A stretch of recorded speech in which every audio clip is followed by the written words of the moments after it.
بسم اللہ الرحمن الرحیم۔ یہ قیدی سپاہیوں کے لیے بڑا ہی قیمتی تھا۔ وہ انہیں تمام قیدیوں میں سب سے زیادہ معزز اور بہادر لگتا تھا۔ انہوں نے اسے دوسرے قیدیوں سے علیحدہ کر لیا اور بڑی حفاظت کے ساتھ زنجیروں سے جکڑے ہوئے تھے، لیکن اس کے باوجود انہیں یہ دھڑکا ہر لمحے لگا ہوا تھا کہ کہیں یہ قیدی ان کی گرفت سے نکل کر بھاگ نہ جائے۔ مگر وہ قیدی اس قدر اطمینان اور بے فکری سے ان کے ساتھ چل رہا تھا کہ دیکھنے والا بھی یہ خیال نہیں کر سکتا تھا کہ وہ بھاگنے کا ارادہ رکھتا ہے۔ دراصل یہ قیدی اپنے ساتھیوں کے بغیر بھاگنے کا تصور بھی نہیں کر سکتا تھا۔ یہ قیدی اس لیے قیمتی تھا کہ رومی سپاہیوں کے ایک علاقائی حاکم نے اعلان کر رکھا تھا کہ مجھے عرب قوم کا ایسا شخص زندہ حالت میں چاہیے جو ان کے بڑے لوگوں میں سے ہو، اور یہ قیدی اسی قوم سے تعلق رکھتا تھا جس کا مطالبہ حاکم نے کیا تھا۔ دراصل ہوا یہ تھا کہ عبداللہ بن حذیفہ رضی اللہ تعالیٰ عنہ کی سرکردگی میں ایک فوجی دستہ محاذ جنگ کی طرف بڑھ رہا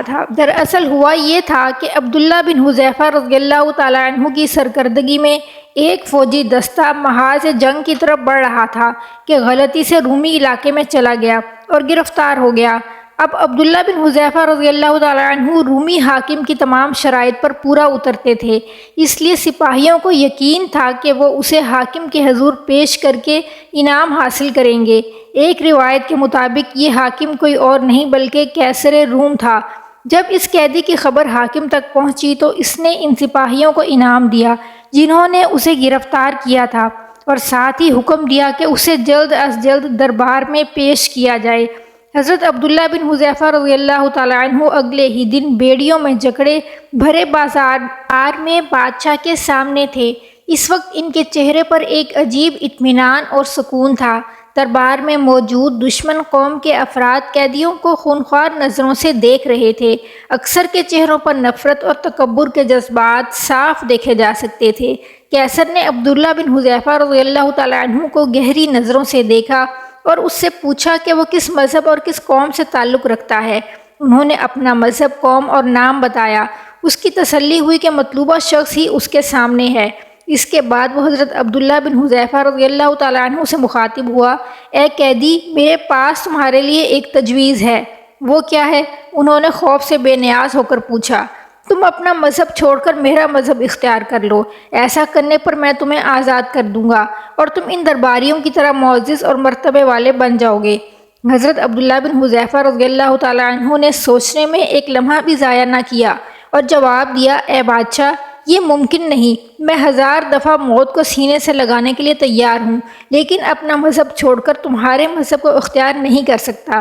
بہت خوب، تم واقعی بہادر ہو۔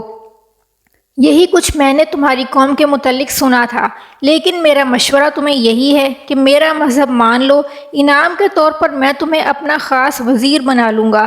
دین بدلنے کی یہ رشوت بہت زیادہ تھی، لیکن عبداللہ بن حذیفہ رضی اللہ تعالیٰ عنہ پر اس کا کوئی اثر نہ ہوا۔ وہ اسی طرح بے نیازی سے بولے، اللہ کی قسم، دین بدلنے کے عوض مجھے اپنی پوری سلطنت کے ساتھ میرے اپنے وطن کی بادشاہت بھی دے دو تو پھر بھی مجھے تمہاری پیشکش قبول نہیں۔ زنجیروں سے بندھے ایک بے بس قیدی کے اس جواب پر پہلی مرتبہ بادشاہ کے چہرے پر غصے کے آثار آئے۔ وہ بھڑک کر بولا، میں تمہیں قتل کروا سکتا ہوں۔ جواب ملا، ضرور، لیکن یہ توقع مت رکھنا کہ میں اپنا دین بدل لوں گا۔ حضرت عبداللہ بن حذیفہ رضی اللہ تعالیٰ عنہ قرآن میں دی اس رعایت کو خوب جانتے تھے جس میں جان بچانے کی خاطر کلمہ کفر کہنے کی اجازت دی گئی ہے۔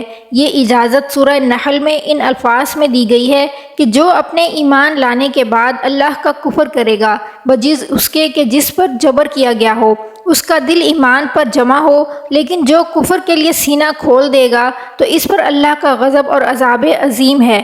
حضرت عبداللہ بن حذیفہ رضی اللہ تعالیٰ عنہ جانتے تھے کہ آیت کی روح سے وہ اگر محض زبان سے قیصر کی فرمائش پوری کر دیں گے تو ان پر کوئی مواخذہ نہیں ہوگا، لیکن وہ جانتے تھے کہ اپنی جان بچانے کی خاطر اس رعایت سے شاید مسلمان نے فائدہ اٹھایا ہو، اس لیے انہوں نے عزیمت کی راہ اپنائی اور قیصر کی پیشکش کو ٹھکرا دیا۔ اس کو پھانسی پر چڑھا دو، بادشاہ نے چیخ کر حکم دیا۔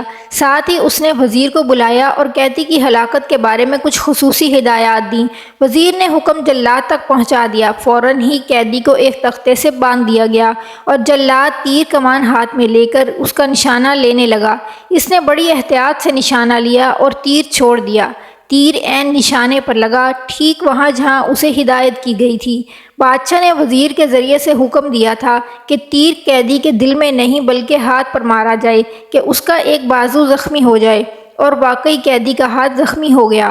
درد کی ٹھیسیں اٹھیں اور عبداللہ بن حذیفہ رضی اللہ تعالی عنہ کی پیشانی تکلیف کی وجہ سے پسینے سے تر ہو گئی، لیکن ان کے منہ سے اف تک نہیں نکلی۔ اس نازک موقع پر بادشاہ نے ایک مرتبہ پھر انہیں اپنا دین بدلنے کا مشورہ دیا، مگر انہوں نے پوری شدت سے انکار کر دیا۔ بادشاہ نے جلاد کو دوسرا تیر چلانے کا حکم دیا۔ جلاد نے اس مرتبہ تیر چھوڑا تو وہ ان کے دونوں پاؤں کے درمیان میں لگا۔ اس دفعہ بادشاہ نے محسوس کیا کہ قیدی پر خوف کے بادل منڈلانے لگے ہیں۔ اس نے چوتھی مرتبہ اسے اپنے دین سے علیحدگی کا مشورہ دیا، مگر قیدی نے پھر انکار کر دیا۔ اب تو بادشاہ کو بہت بے عزتی محسوس ہوئی۔ وہ کچھ دیر خاموش رہتے ہوئے سوچنے لگا۔ آخر اس نے ایک عجیب حکم دیا، بہت ہی خوفناک اور وحشتناک حکم۔ قیدی کو تختے سے اتار لیا جائے اور بڑی دیگ لا کر اس میں تیل گرم کیا جائے۔ حضرت عبداللہ بن حذیفہ رضی اللہ تعالیٰ عنہ، ان کے ساتھی اور درباری سمجھ گئے کہ بادشاہ انتقام کی خاطر ان کو اس تیل میں ڈال کر زندہ بھون ڈالے گا۔ حکم کے مطابق ایک بڑے میدان میں آگ جلائی گئی، اس پر دیگ رکھ کر تیل ڈالا گیا۔ جب تیل کھولنے لگا تو بادشاہ نے انتہائی شفاف آواز میں حکم دیا، اس قیدی کی قوم کے 2 افراد کو لایا جائے۔ اس حکم نے پہلی مرتبہ حضرت عبداللہ بن حذیفہ رضی اللہ تعالیٰ عنہ کو پریشان کر دیا۔ ان کے چہرے پر فکرمندی اور خوف کے آثار اب واضح طور پر دیکھے جا سکتے تھے، اور جب حکم کے مطابق 2 قیدی سامنے لائے گئے تو ان کا خوف دو چند ہو گیا۔ وہ اپنے بے قصور ساتھیوں کے انجام کو صاف محسوس کر رہے تھے، لیکن انہوں نے پچھلے تجربے سے یہی نتیجہ اخذ کیا کہ قیصر اصل میں انہیں صرف ڈرانا چاہتا ہے، اس لیے وہ خاموش رہے۔ لیکن پھر ان کے ذہن میں آیا کہ قیصر اس وقت سنجیدہ ہی نہ ہو۔ ابھی وہ بادشاہ کو کچھ کہنے کے بارے میں سوچ ہی رہے تھے کہ اس کے کانوں میں بادشاہ کے الفاظ گونج اٹھے، جس نے ان کے ایک ایک رونگٹے میں کیل ٹھونک دی۔ وہ دھڑکتے دل کے ساتھ سن رہے تھے، ان قیدیوں کو اس کھولتے تیل میں پھینک دیا جائے۔ تو حکم کی فوراً ہی تعمیل ہوئی۔ ان کو اپنی آنکھوں پر یقین نہ آیا، لیکن حقیقت یہی تھی کہ انہوں نے اپنی زندگی کا سب سے دہشتناک منظر دیکھا تھا۔ ان کے دونوں ساتھیوں کو تیل میں پھینک دیا گیا تھا، اور وہ بے بسی کی تصویر بنے انہیں پھٹی ہوئی آنکھوں سے دیکھتے رہے۔ وہ دونوں مجاہد چشم زدن میں زندگی سے آزاد ہو گئے۔ بادشاہ کی آنکھوں کی شیطانی چمک کچھ اور بڑھ گئی۔ وہ پھنکارتے ہوئے بولا، اے قیدی، اب تیرے لیے آخری موقع ہے، اب بھی اپنا دین چھوڑ دے اور موت کے بجائے زندگی قبول کر لے۔